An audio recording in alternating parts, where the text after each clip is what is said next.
प्रारंभिक युवा शिक्षक संघ की ओर से दीपांकर गौरव सुप्रीम कोर्ट की तरफ रुख किए हुए हैं, तो दूसरी ओर डीएलएड संघर्ष मोर्चा की ओर से कुमुद खान पांडे, यानी कि दोनों ही एक बीएड के कैंडिडेट्स हैं तो दूसरी ओर एक डीएलएड के कैंडिडेट्स हैं। दोनों ही सुप्रीम कोर्ट की तरफ रुख कर चुके हैं। बीएड की तरफ से यूँ कह ले तो लगातार 9 अक्टूबर को सुनवाई हुई और 9 अक्टूबर को सुनवाई में एसएलपी सरकार की ओर से जो दिया गया था उसे वापस ले लिया गया। तो वहीं 13 अक्टूबर यानी आज सुनवाई होनी है। इस सुनवाई को लेकर के डीएलएड के जो संघर्ष मोर्चा के प्रदेश अध्यक्ष कुमुद खान पांडे हैं, क्या कुछ कह रहे हैं साफ तौर पर सुनिए। सुप्रीम कोर्ट द्वारा कक्षा 1 से 5 में बीएड की योग्यता को निरस्त किए जाने के बाद यह विवाद थमने का नाम नहीं ले रही है। बीते 9 अक्टूबर को सुप्रीम कोर्ट में बिहार सरकार के द्वारा दायर किए गए एसएलपी की सुनवाई हुई, जिस एसएलपी में बिहार सरकार ने डिमांड किया था कि कक्षा 1 से 5 में बीएड की योग्यता को बहाल किया जाए। इस एसएलपी का पुरजोर विरोध करने के लिए बिहार डीएलएड संघर्ष समिति के द्वारा सुप्रीम कोर्ट के सुपर सीनियर एडवोकेट का एक पैनल उतारा गया था। हालांकि बिहार सरकार ने अपनी एसएलपी को वापस ले लिया। ताज़ा विवाद यह है कि सुप्रीम कोर्ट में 13 अक्टूबर को जस्टिस बोपन्ना एवं जस्टिस एमएम सुंदरेश की बेंच में दीपांकर गौरव वर्सेस स्टेट ऑफ बिहार के नाम से एक रीट याचिका की सुनवाई होनी है। इस रीट याचिका में कक्षा 1 से 5 में बीएड की योग्यता को बहाल करने की डिमांड की गई है।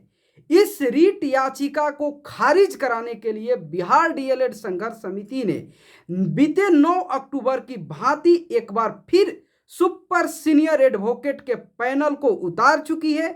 मुझे पूरा उम्मीद है कि हमारे सुपर सीनियर एडवोकेट के तर्कों के साथ यह रीट याचिका डे 1 डिसमिस होगी।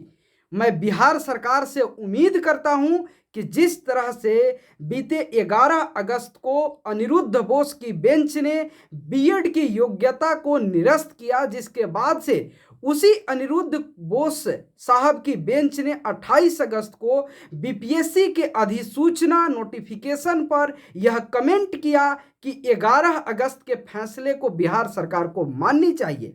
उसके बावजूद बिहार सरकार पटना हाई कोर्ट में अपनी आवेदन लेकर के गई, जिसे रिजेक्ट कर दिया गया, जिसके बाद सुप्रीम कोर्ट में एसएलपी लेकर के गई। हालांकि उस एसएलपी को बिहार सरकार ने वापस ले लिया।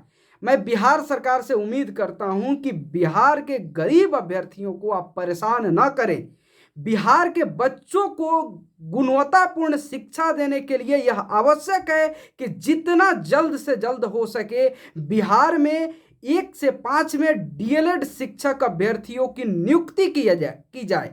यदि आपने एग्जाम ले लिया है तो बिना देरी करते हुए डीएलएड अभ्यर्थियों का सुप्रीम कोर्ट के आदेश के तहत मेरिट लिस्ट जारी की जाए। मुझे उम्मीद है कि जिस तरह से आपने बीते 9 अक्टूबर को अपनी एसएलपी को वापस लिया और अनिरुद्ध बोस के बेंच में केस ट्रांसफर होने से पहले ही अपने एसएलपी को वापस ले लिया, मुझे पूरी उम्मीद है कि आप अनिरुद्ध बोस सर के द्वारा दिए गए 11 अगस्त के फैसले और 28 अगस्त के फैसले को तत्काल प्रभाव से मानते हुए सिर्फ डीएलएड का मेरिट लिस्ट जारी करेंगे।